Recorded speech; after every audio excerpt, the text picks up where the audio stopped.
Muito bem, a gente volta hoje com o nosso bate-papo aqui com uma orientação muito importante para os pais, para acompanharem o desenvolvimento dos seus filhos. A gente vai falar sobre o medo, né? O medo é uma emoção que a gente tem naturalmente, que ela é muito importante até para a gente não ter nenhum problema, né? Enfrentar um perigo, a gente tem que sempre ter aquele receio.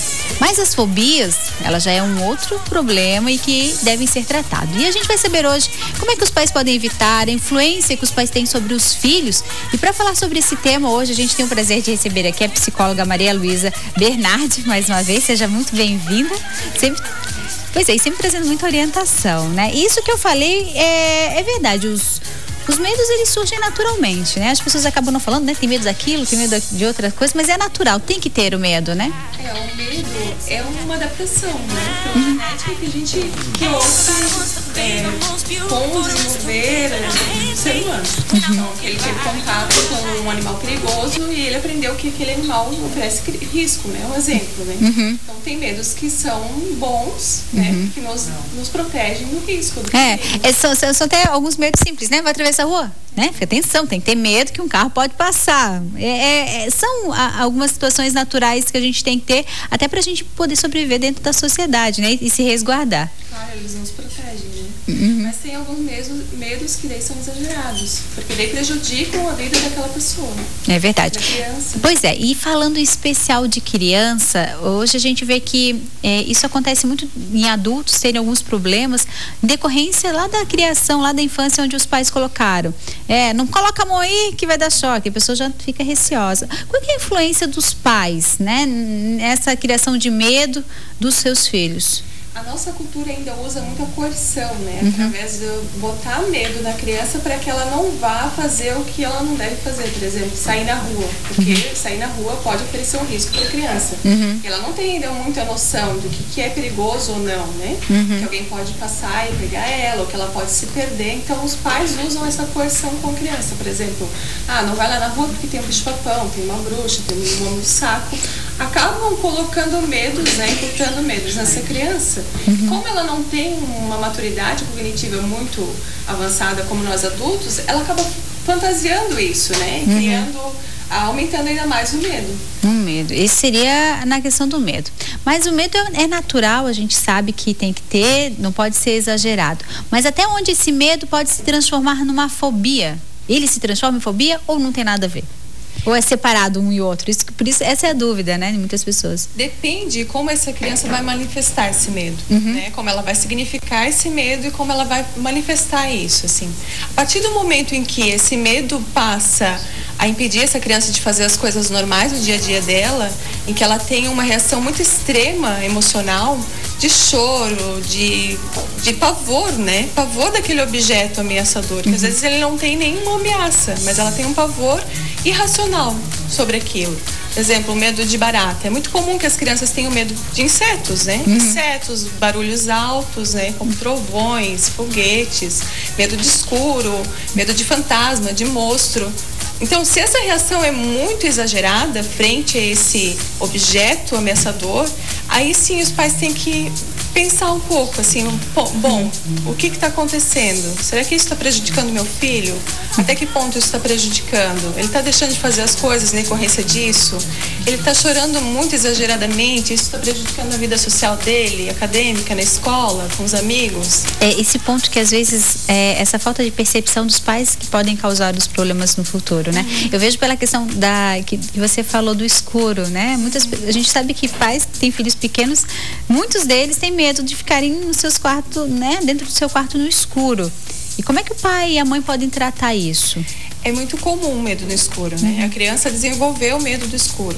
Esse pai, ele tem que ser um pouco mais compreensivo, né? Porque é uma fase, talvez ele aos poucos ela consegue se adaptar e superar esse medo. Mas eles têm que ser compreensivos, entender que esse medo é real para aquela criança, né? Trazer segurança para aquela criança nessa situação, mostrar para ela que no escuro não muda.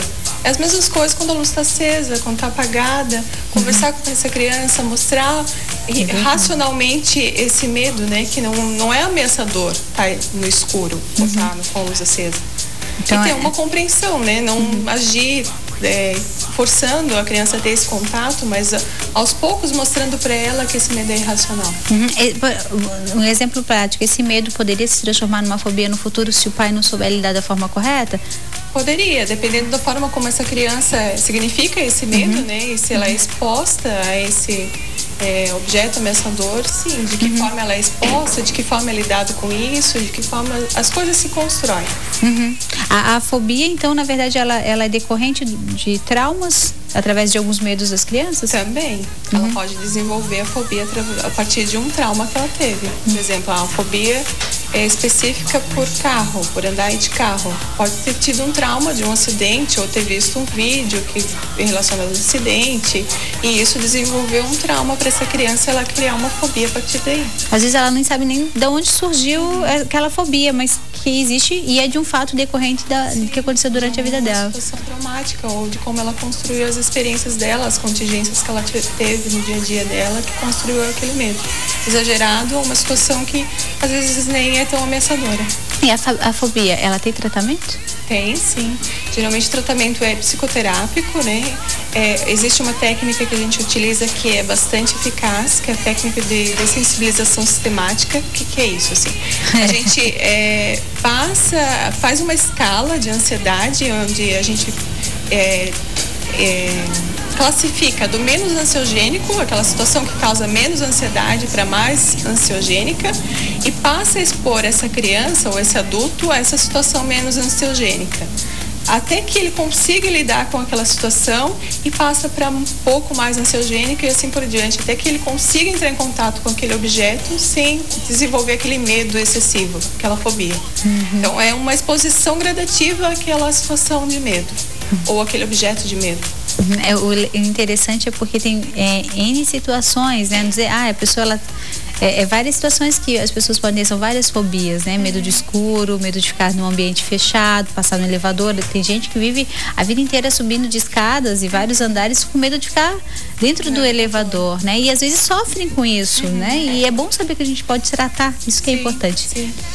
E é sempre indicado a psicoterapia. Até a medicação, ela não auxilia muito, porque daí se ela toma a medicação, reduz aquela ansiedade, né?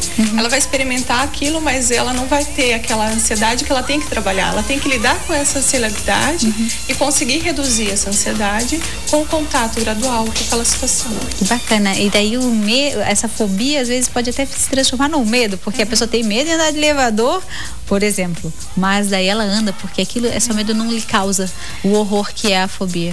E além do contato gradual, tu trabalha a racionalidade com aquela pessoa, né? Pensar o que risco que aquilo oferece para ela, né? Para que ela analise as evidências daquela situação que oferecem riscos ou não, porque geralmente ela exagera muito esse risco, né? Então ela começa a perceber que aquilo não oferece risco para ela. Então ela começa a conseguir reduzir a ansiedade em decorrência disso. Se ensina também técnicas de relaxamento para que nesses momentos ela possa usar e reduzir a ansiedade. E respirar, né? Acho que também ajuda bastante em toda a situação. É muito bacana saber que a gente pode tratar, né? E o mais importante é saber da influência dos pais sobre isso, como eles podem estar diagnosticando que a criança não está somente com medo, que aquilo ali pode causar um trauma futuro, né?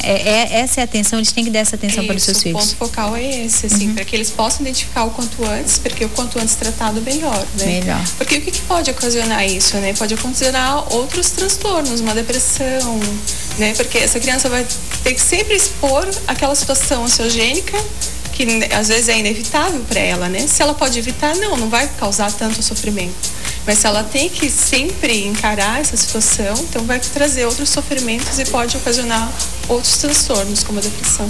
Que bacana a gente saber disso, muita orientação, e isso é importantíssimo até para o desenvolvimento na escola, né? Para a profissão, na hora que ela for seguir, é importante os pais ficarem sempre atentos, porque o que a gente está falando aqui não é um caso fortuito que acontece volta e meia, não, acontece no dia a dia de várias famílias, né?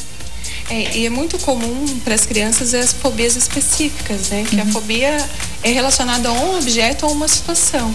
Mas também tem a fobia social, que às vezes acontece de aquela criança sofrer um bullying ou ser ridicularizada na escola. Então ela passa a desenvolver o medo dessa exposição aos contatos com as outras crianças, o relacionamento, apresentar um trabalho em grupo. Ela tem medo do que as pessoas vão pensar dela. Talvez ser ridicularizada, por exemplo. Isso, porque ela atribui essas experiências aos fatores que aconteceram anteriormente, assim, alguma experiência que ela teve traumática. Que bom, então tá aí a orientação para os pais, né? Os pais realmente têm que procurar ajuda, viu que ali não é só o medo que a criança consegue desenvolver, viu que tá tendo uma anomalia, que aquilo não é no decorrer da forma correta, tem que buscar orientação de profissional. Isso mesmo. Que bacana, bom a gente saber. Quero agradecer a presença hoje da Maria Luísa aqui com a gente, ela que é psicóloga, sempre traz muitas informações e orientações para todos os familiares, né? A tua especialização é com crianças, né? Na verdade, eu estou fazendo uma especialização, uma abordagem, que é a cognitivo-comportamental. Eu atendo crianças a partir dessa abordagem. E daí a cognitivo-comportamental, ela trabalha com a questão dos pensamentos, né? Da reestruturação dos pensamentos irracionais. Na verdade, a minha pós-graduação é só na cognitivo. Mas acabo trazendo a comportamental também por causa das crianças, né? Porque respondem mais a esse trabalho mais comportamental. E é importante isso, né? Até para o desenvolvimento futuro, né? dos jovens, das crianças, né? Parabéns pelo trabalho. Eu queria que você passasse para o pessoal de casa telefone, contato, quem quiser também saber mais orientações. Meu telefone para contato é 9714-6099. Eu atendo no Itabela Center, que era a antiga Georama, ali no centro. Mais conhecida, né? Isso, nunca mais vai ficar eternamente, é que nem o BESC no Prédio Redondo, sim, que hoje é o CEPES, ali vai sempre a Georama, vai ser a Georama. Que bacana, parabéns pelo trabalho, viu? Obrigada por vir hoje aqui com a gente. Obrigada, eu que agradeço. Que bom, pessoal. Rapidinho intervalo, na sequência a gente volta com a nossa culinária de hoje, também especial. Não sai daí que a gente volta já.